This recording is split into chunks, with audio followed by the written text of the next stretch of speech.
Hi everyone. Again, I'm just going to be open to whatever message Spirit would like me to share with the collective today. And I've drawn an oracle card and just says peace. I'm going to read the images on the card. There's an egg shape here. Are you cocooning something? You're looking after something is growing that you're going to release out. Okay. And the next card was time to go. So very strongly here, there's something that you have been looking after, nurturing. You know, what is this? This is a dove. You know, you've been in a peaceful period and you've just been very relaxed and watching and waiting and growing this and putting time and effort into it. And now it is time to go. Time to go. Time to go. Where are we going to go to? Let's draw some tarot cards and see and delve further into this message. Oops, something popped. One of the cards popped the wrong way here. So let me just see if I can find that and take that out. Okay. That was Judgment, the Judgment card. Okay. We've got the Judgment card, we've got the Empress, we have got the Six of Wands, and we have got the Star. What is the message for the collective today? What is the message?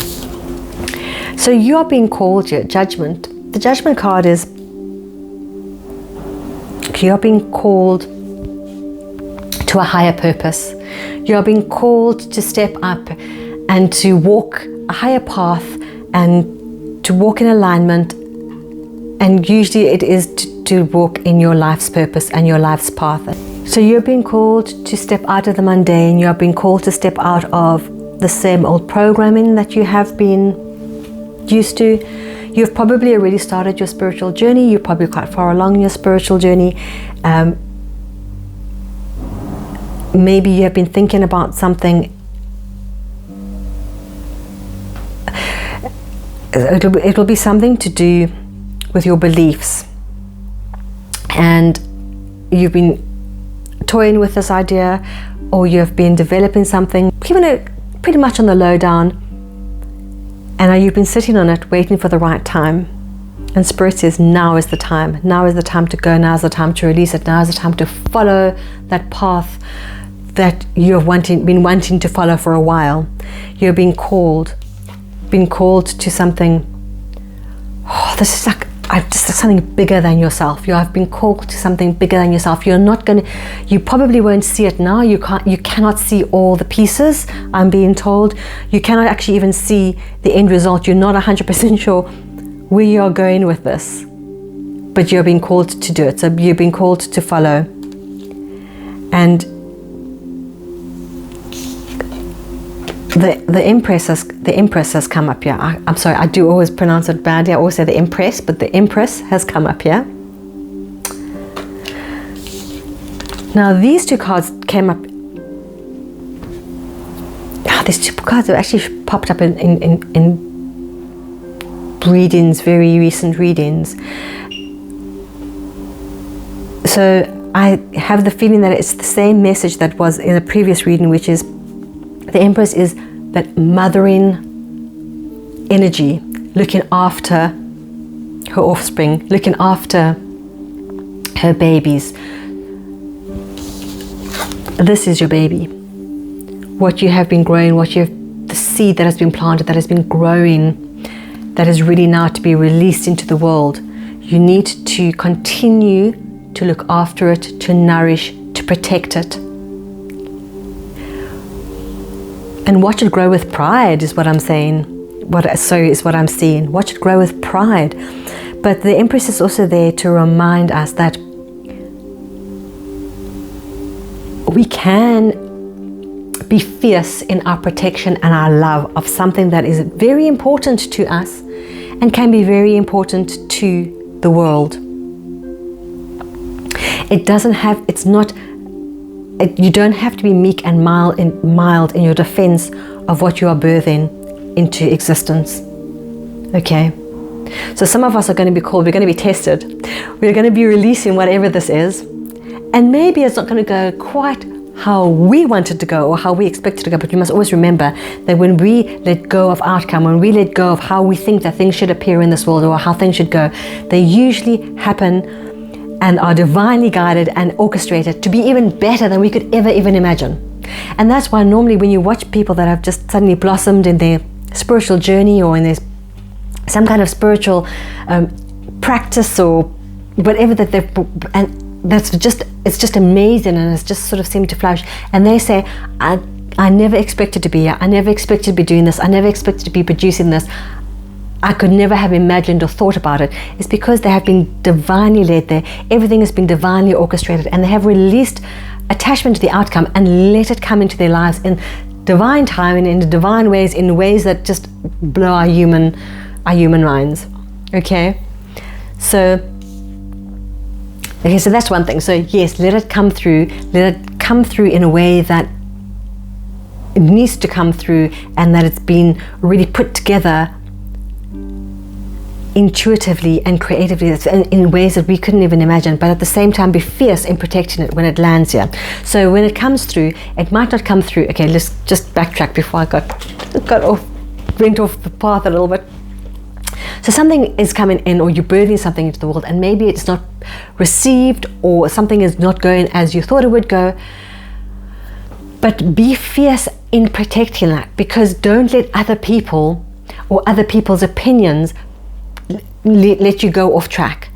Protect what you have. You know that it was divine inspiration that made you develop this thing, or bring it in, or bring it forth, or being able to start your channel to say things. Remember that the voice you were given is the voice of spirit, and so protect it, and don't be afraid to stand up for it.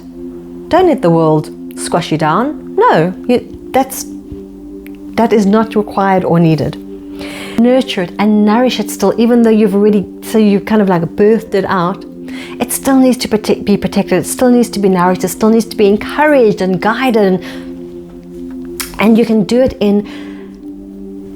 through your divine feminine energy, male or female, which is receiving, connecting with spirit, receiving, doing it gently but fiercely. Gently but fiercely. That's interesting. How do you do something gently and yet fiercely? Because those are two opposites. I think it's when spirit says fiercely, it's actually having such strong belief in what you are producing and what you're putting forth, that nothing can pierce the armor that you've put around it. It's fierce. It deflects those arrows. It deflects the negativity.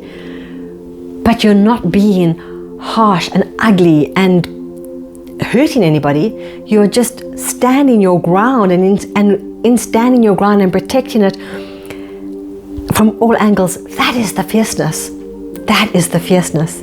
And what happens with that? The 6 of Wands. Accolades. You get noticed. What you're saying gets listened to. You are being seen. You are bringing things into the world that people need to see, that the world needs to see, that the world needs to hear, that the world needs to acknowledge, that the world needs. You are growing something so amazing, and at the right time, it was the time to let go, and you followed it, and you protected, and you nurtured it, and you followed your calling, and now it is being successful, and it is gaining momentum. And it all started with a star.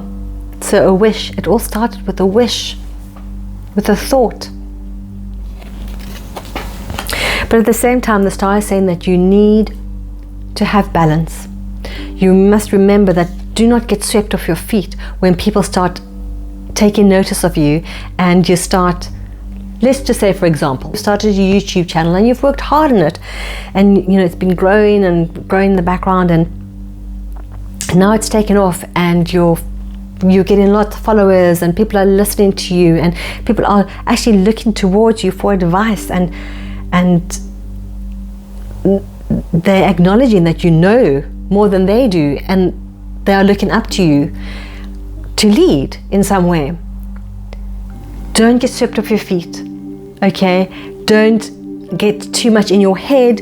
Don't let Yes, be proud. Be proud of yourself. Be proud of the work you've put in. Be proud of where you are. But don't let ego take over. Still remember that you need to be connected with the divine. You need to be connected and letting your intuition take you, and your intuition showing you the creativity and the path that you need to take. So there needs to be balance between the intuitive and your spiritual side and your earthly, worldly side. Okay, balance. You need to be receiving, and you need to be getting your downloads, you need to be getting your messages, and then you need to take them in, and then you need to let them out. That is the flow. That is the flow. That is the sequence of how it should be. Don't, once it goes out and all the noise and the chatter from the outside world, don't absorb that in and put that out. No, no, no. We need it to come in intuitively and then to go out. We are just a conduit. That's all we are. We are a conduit, and because we are on earth, we need to be seen, we need to be heard, people need to hear our voices, but you are still just a conduit, and to receive those divine messages and let them out. Don't forget that. Is there anything else that you want me to say, Spirit? Anything else? And okay, so I've just heard, just be soft. Be soft to opening up and to letting go. So you be soft. Don't be rigid. Don't be attached to outcomes. Don't be rigid in the way that you want to release the message and the way that you think that the message should land, because leave that all up to Spirit. Leave that up to Spirit. All you are is the conduit in your heart space, knowing that it's time to go and to release what you have been given and what's been given to you and been nurtured in you, and release it into the world. That's really beautiful. Well, I do hope that this reading resonated with you. Please remember to like, share and subscribe, and I look forward to reading for you next time.